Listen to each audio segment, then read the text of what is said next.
اعوذ باللہ من الشیطان الرجیم بسم اللہ الرحمن الرحیم الصلاۃ والسلام علیک یا سیدی یا رسول اللہ وعلی آلک وصحابک یا سیدی یا حبیب اللہ۔ السلام علیکم ورحمۃ اللہ وبرکاتہ۔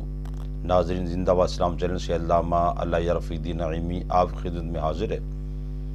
ناظرین، آج کا جو ہمارا موضوع ہے وہ ہے قبر پر اذان دینا کیسا ہے۔ کچھ کہتے ہیں غلط ہے، کچھ کہتے ہیں صحیح ہے۔ تو ناظرین، آج ہم انشاءاللہ تعالی اس موضوع کو لے کر چلتے ہیں اور آپ پر یہ بات واضح ہو جائے گی یہ قبر پر اذان دینا کیسا ہے۔ دو ویڈیوز کے اندر جو ہے ہم اس کو تقسیم کریں گے، کیونکہ ایک ویڈیو کے اندر جو ہے وہ آپ کو مکمل بات سمجھ نہیں آئے گی۔ تو ناظرین، انسان کی زندگی کے دو بڑے امتحانات ہوتے ہیں۔ ایک ہے اس کے مرنے کے وقت جو ہے اس کا امتحان، اور اس کا آخری جو کلمہ جو ہے وہ کیا وہ بولتا ہے، اور دوسرا اس کا جو امتحان ہے وہ ہے قبر کے اندر جب سوالات پوچھے جائیں گے۔ تو ناظرین، اس پر ہم ایک حدیث مبارکہ جو لا رہے ہیں، یہ مشکوٰۃ شریف کتاب الجنائز کے اس باب سے یہ حدیث مبارکہ لائی جا رہی ہے کہ وہ باب کیا، اس کا نام کیا ہے کہ موت کے حاضر ہونے کے وقت کیا کہا جائے۔ تو ناظرین، وہ حدیث مبارکہ رسول اللہ صلی اللہ تعالی علیہ وآلہ وسلم نے ارشاد فرمایا کہ لقنوا موتاکم لا الہ الا اللہ، فرمایا کہ تم اپنے مردوں کو لا الہ الا اللہ کی تلقین کرو۔ اب ناظرین، جیسا کہ میں نے پہلے ابتدائی گفتگو میں یہ کہا کہ انسان کی زندگی کے جو دنیاوی اس کی زندگی ہے اس کے مکمل ہونے پر اگر تو اس کا آخری کلمہ جو ہے وہ کلمہ طیبہ نہ ہوا، اس کا خاتمہ اس کا ایمان پر نہ ہوا، اب اس کی زندگی کے سارے کیے اعمال سب برباد ہو جائیں گے۔ اور دوسرا اس کا جو امتحان کا وقت ہے وہ قبر کے اندر سوالات کا جواب دینا، جو نکیرین سوالات کریں گے، اگر وہاں پر ناکامی ہوتی ہے تو پھر آگے کی جو زندگی ہے وہ برباد ہو جائے گی۔ تو ناظرین، یہ انسان کی زندگی کے بہت بڑے یہ دو امتحانات ہیں۔ اس کے اندر کامیابی دونوں کے اندر ہوگی تو پھر کامیابی ہے، اور چونکہ جو سب سے بڑا جو ڈاکو چور لٹیرا وہ شیطان ہے، اور وہ ہر لمحہ ہر وقت بندہ مومن سے یہ دولت جو ایمان کی دولت ہے اس کو لوٹنے کی کوشش کرتا ہے، اور اس کے بارے میں یہ آتا ہے کہ یہ دونوں وقت بھی حاضر ہوتا ہے۔ یہ جب بندہ مومن کی روح نکل رہی ہوتی ہے اس وقت بھی حاضر ہوتا ہے، اور اس کی کوشش یہ ہوتی ہے کہ یہ مسلمان اس کی زبان سے ایسا کلمہ کو جاری ہو جائے جو اللہ تعالیٰ کو ناپسند ہو۔ اور دوسرا، جب قبر میں دفن کر دیا جاتا ہے تو اس وقت بھی اس کی کوشش یہ ہوتی ہے، جب نکیرین سوالات کرتے ہیں کہ مر رب کا، تیرا رب کون ہے،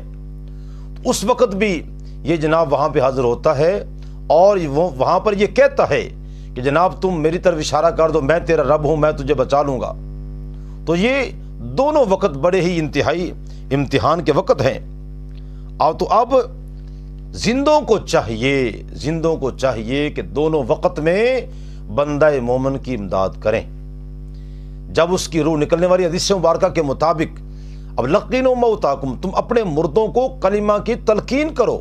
لا الہ الا اللہ محمد رسول اللہ، اس کی تم تلقین کرو۔ اب جو اس کے مرنے کا وقت ہے، یعنی اس پر نزع کا عالم طاری ہے، اب کیا کرنا ہے کہ اس کے پاس حکم یہ ہے اس بندہ مومن کے پاس بیٹھ کر تم کلمہ طیبہ کا ورد کرتے رہو،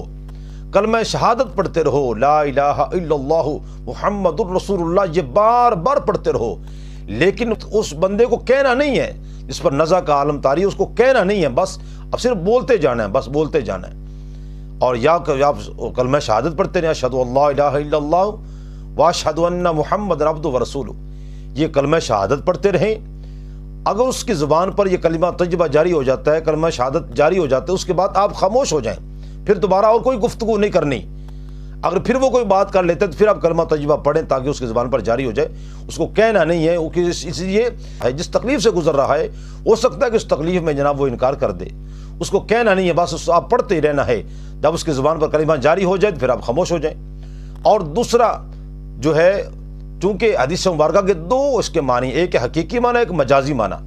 مجازی معنی تو یہ کہ جب نزع کا عالم جاری اس وقت آپ یہ پڑھیں اس کے پاس اور وہ اس کی زبان پر جاری ہو جائے، اور اس حدیث مبارکہ جو حقیقی معنی وہ یہ ہے کہ میت کو دفن کرنے کے بعد جو ہے اس وقت جو ہے اس کے پاس کلمہ پڑھا جائے، تاکہ چونکہ اس وقت سوالات ہونے ہیں اور اس کو یہ تلقین کرنے کی وجہ سے اس کو اس کے جوابات جو ہیں وہ اس کو یاد رہیں اور وہ سوالات کے جوابات میں اس کے لیے آسانی پیدا ہو جائے۔ تو ناظرین یہ ہے کہ میت کو دفن کرنے کے بعد جب مسلمان جب اذان دیتے ہیں تو یہ اذان دینا بالکل جائز ہے، اذان دینا جائز ہے۔ اس کے اندر بندہ مومن کی آپ امداد کر رہے ہیں، اور پھر اس کے بے شمار اذان دینے کے بے شمار فائدے ہیں، اور صرف 5 وقت نماز کے لیے اذان نہیں دی جاتی۔ در مختار جلد اول باب الاذان میں یہ ذکر کیا گیا ہے کہ 10 جگہ اذان دینا سنت ہے۔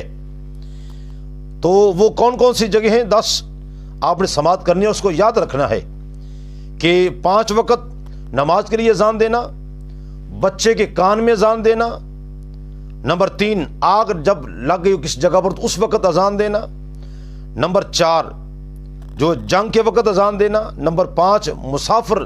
جو سفر پہ ہے واپس نہیں آ رہا تو اس کے پیچھے اذان دینا، اور نمبر 6 یہ ہے یہ کہ جنات کے ظاہر ہونے پر اذان دینا، اور نمبر 7 اگر کسی بندے کو غصہ آیا ہوا ہے اس کے کان میں اذان دینا، اور جب کوئی مسافر جو ہے وہ راستہ بھول جائے تو وہ اس کے لیے اذان دینا بھی سنت ہے، اور اگر کسی کو اللہ نہ کرے مرگی کے دورے پڑتے اس کے کان میں اذان دی جائے۔ ان کلمات کی اتنی برکت ہے، ان کلمات کے اندر اتنی اللہ تعالیٰ نے قوت اور طاقت رکھی ہے کہ جتنی چیزیں ذکر کی گئی ہیں تمام چیزوں میں مدد حاصل ہوتی ہے۔ تو ناظرین میں دعا کرتا ہوں اللہ تعالیٰ ہم سب کو عمل کی توفیق عطا فرمائے، اور انشاءاللہ تعالیٰ جو قبر پر اذان دینا مزید اس کی جو تفصیل جو ہے وہ اگلی ویڈیو کے اندر لازمی آپ نے سننی ہے۔ 7 ایسے فائدے ہیں جو مردے کو ہوتے ہیں قبر پر اذان دینے کے ساتھ۔ اللہ تعالیٰ ہم سب کا حامی و ناصر ہو۔ السلام علیکم ورحمۃ اللہ وبرکاتہ۔ اللہ یا رحمان یا رحیم یا کریم۔